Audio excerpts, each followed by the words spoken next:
1 KG 100 আছে ইলিশটা। পিসগুলো দেখুন কীরকম ধারা কাটানো হয়েছে।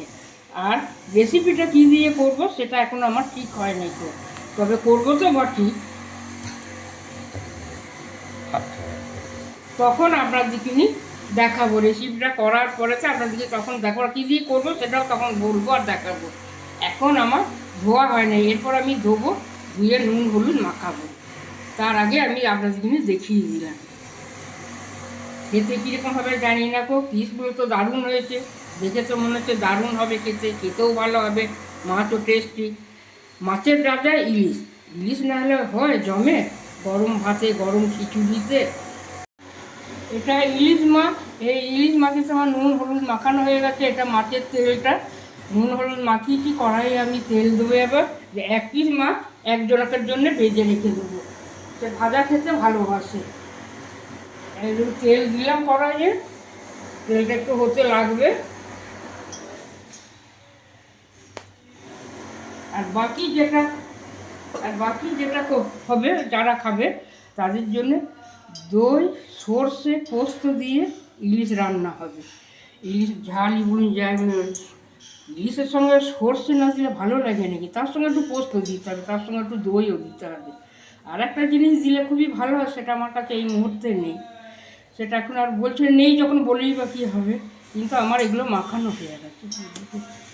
পিসগুলো দেখুন, এই পিস আমার বড় মেয়ে খুব পছন্দ করে, ওই জন্য আমি বলি যে বড় পিস নেবে, বড় মাছ নেবে, বড় মেয়ে আসবে আজকে, ওই জন্য বড় মেয়ের জন্য এগুলো সব আনানো করানো সব কিছু। আপনারাও এরকম করবেন, খাবেন, আমার সঙ্গে থাকবেন, সাথে থাকবেন, পাশে থাকবেন। আর যারা নতুন মুখ নিয়ে আসছেন সাবিত্রী মুখার্জি রান্নাঘরে, তারা অবশ্যই যেন সাবস্ক্রাইব করতে যেন ভুলবেন না। ভালো লাগলো কিনা সেটা লিখে পাঠাবেন।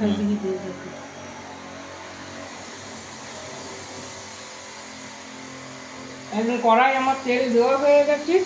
আর তেল দেওয়ার পরে 1 চিমটে নুন দিলে কী হয় না, এটা মাছটা ছাড়লে পরে মাছটা কড়াইয়ের গায়েটা লাগবে না, তো সেই জন্য নুনটা দিয়ে হলো। আমরা মায়ের দেখা কি শিখেছি, শুধু তার জন্য এই 1 পিস এই মাছ ভাজাটাকে করলাম। আর এগুলো আমি সর্ষে দই পোস্ত দিয়ে ভাপিয়ে করব। এটা আমার এখন ভাজতে থাকবে।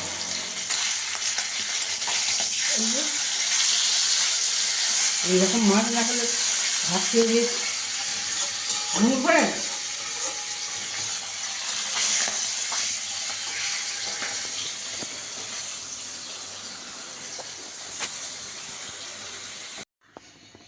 ইলিশ মাছের তেল আমার ভাজা হয়ে গেছে, আর এই ইলিশও ভাজা হয়ে গেছে, ইলিশের পিসটা।